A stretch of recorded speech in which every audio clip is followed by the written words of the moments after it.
Wait ഉണ്ട് കേട്ടോ അതിന്. അങ്ങോട്ട് വെക്കുക. ആ തെങ്ങിന്റെ ആ തൈയുടെ മുമ്പിൽ. മെല്ലെ പോയി മെല്ലെ പോയി. ഇവിടെ ഇവിടെ അത് ശരി. അപ്പൊ ഇതിനാണ് എന്നെ വിളിച്ചു വരുത്തിയത്. എടാ എന്നെ കൊണ്ട് ഒറ്റയ്ക്ക് ഇത് പൊക്കി എടുത്തോണ്ട് വരാൻ പറ്റില്ല. നിന്നെ അല്ലാതെ ആരെ വിളിക്കും? പന പോലെ വളർന്നൊരു മോനില്ലേ, അവനെ കൊണ്ട് ജയിക്കണം. എടാ അവനായി പണി മുഴുവൻ ഉണ്ടാക്കിയത്. ഇത് അവിടെ പുറകിലിരുന്നതാ.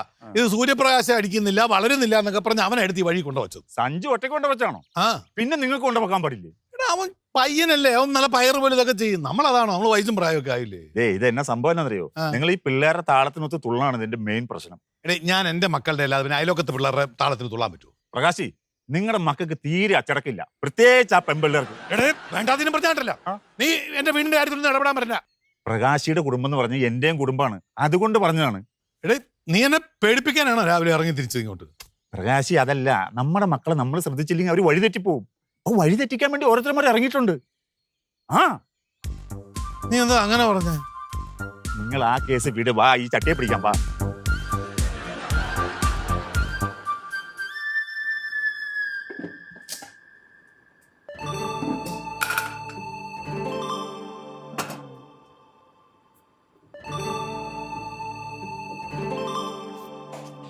അമ്മ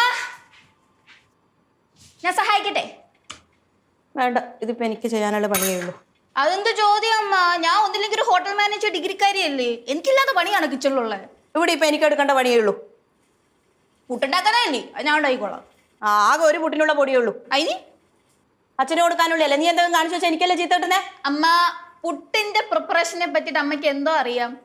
എന്നെ പഠിപ്പിക്കാൻ നിൽക്കല്ലേ. അതിനങ്ങനെ പ്രത്യേകം പഠിക്കാനൊക്കെ ഉണ്ടോ?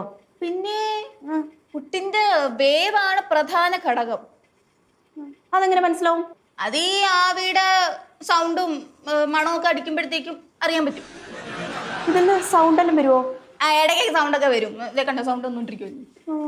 ഈ ഹോട്ടൽ മാനേജ്മെന്റിൽ പുട്ടൊക്കെ ഉണ്ടാക്കാൻ പഠിപ്പിക്കുമെന്നോ? നല്ല പ്രൊഫഷണൽ രീതിയിലാണ് പഠിപ്പിക്കുന്നത്. തിയറിയും പ്രാക്ടിക്കലും എല്ലാം പഠിപ്പിക്കും അവര്. ആണോ? ആ എന്നാ പിന്നെ എന്റെ മക്കൾ ഉണ്ടാക്ക്. അമ്മ എന്നാ എനിക്ക് കുറച്ച് പണിയുണ്ട്. നീ ഏതാ ഇതെല്ലാം കുത്തിയിട്ട് കറക്റ്റ് ചെയ്യട്ടാ. വെറും പുട്ടല്ല, നല്ല പ്രൊഫഷണൽ ഹോട്ടൽ മാനേജ്മെന്റ്. അതിനെന്നാ ഞാനൊന്ന് കഴിച്ചു നോക്കട്ടെ. ഉണ്ടാക്ക്. അച്ഛനെ എന്റെ പുട്ട് കഴിച്ചിട്ട് അഭിമാനം കൊള്ളും. ഇവിടെ ഇരിക്കട്ടെ.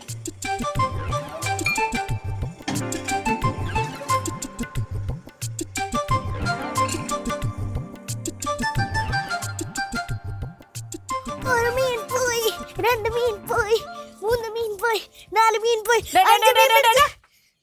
എന്താണ് ഇവിടെ? ഞാൻ കളിക്കുമ്മേ. നിന്നോടല്ലേ ഞാൻ ടെറസ് കയറാൻ പാടില്ല എന്ന് പറഞ്ഞത്? ഞാൻ ടെറസിൽ കയറി കളിച്ചാണ്ടാ. തർക്കത്തരം പറഞ്ഞ നാവ് ഞാൻ പിഴുതെടുക്കുക പുണ്ണി. എന്റെ നാവ് ഞാൻ പറിച്ചു തരാൻ വെച്ചെന്നെ. അയ്യോ പണി കിട്ടിയല്ലോ ദൈവമേ. എന്തായി മക്കളെ പ്രൊഫഷണൽ പുട്ട്? അമ്മ ചെറിയൊരു മിസ്റ്റേക്ക് പറ്റി. എന്നാ? ഞാൻ ഈ ചില്ലിടാൻ മറന്നുപോയി.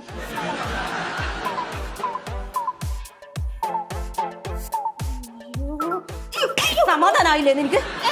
ആ പൊടി മൊത്തം കളഞ്ഞാൽ സമാധാനായില്ലേ? അമ്മ എന്താ അടിക്കുന്നത്? ഞാൻ വേറെ രീതിയിൽ ഉണ്ടാക്കി തരാം പുട്ട്. നീ ഉണ്ടാക്കി വെച്ചത് പോരാ?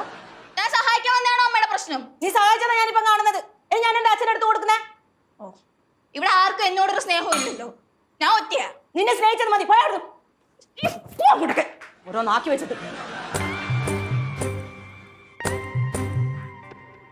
എന്താ വന്ന് നോക്കുന്നേ? ഞാൻ എന്താ ചെയ്യുന്നേ? ഇത് വേറെ പുട്ടില്ലേ? അല്ല പുട്ടുപൊടിയില്ലേ? അതല്ല ഞാൻ നിന്നോട് നേരത്തെ പറഞ്ഞു, ഒറ്റ പുട്ടിനുള്ള പൊടിയേ ഉണ്ടായിട്ടുള്ളൂ.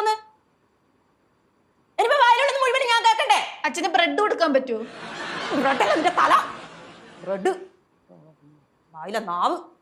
വേണ്ട വേണ്ടെന്ന് ഞാൻ പറഞ്ഞത്. ഞാൻ ചെയ്തോളാം. ഒരു പ്രൊഫഷണൽ പുട്ടുണ്ടാക്കാൻ വന്നിനി ഹോട്ടൽ മാനേജ്മെന്റ് പഠിച്ചിട്ട്. എന്റെ പ്രൊഫഷനെ പറ്റി ഒന്നും പറഞ്ഞല്ലോ. എന്നാ പറഞ്ഞത്? സൗണ്ട് കേൾക്കും. അതെ സൗണ്ട്. അതാ മനസ്സിലായി. സൗണ്ട് വെക്കുന്നത് എങ്ങനെയാന്ന് മനസ്സിലായി. ഇത് ഇടാണ്ട് ഇതിങ്ങനെ വെച്ചിട്ട് ഇങ്ങനെ വാരി ഇടുമ്പോ സൗണ്ട് വെക്കുന്നായിരിക്കും നീ ഉദ്ദേശിച്ചല്ലേ? അല്ലേ? അതല്ലേ നീ ഉദ്ദേശിച്ചേ? അമ്മ എന്താണ് ഈ പറഞ്ഞ? പ്രൊഫഷനെ പറ്റി പറയണ്ട. ഞാൻ കഷ്ടപ്പെട്ട് പഠിച്ചത് ഹോട്ടൽ മാനേജ്മെന്റ്. അതുകൊണ്ടാ നീ വെറുതെ വീട്ടിലിരിക്കുന്ന. ഇപ്പൊ ഇനി ആർക്കും അടിച്ചോടിച്ചാന്ന് എനിക്കിപ്പോ മനസ്സിലായി. പൈസയും കളഞ്ഞിട്ട് പഠിക്കാൻ പോയിട്ട്.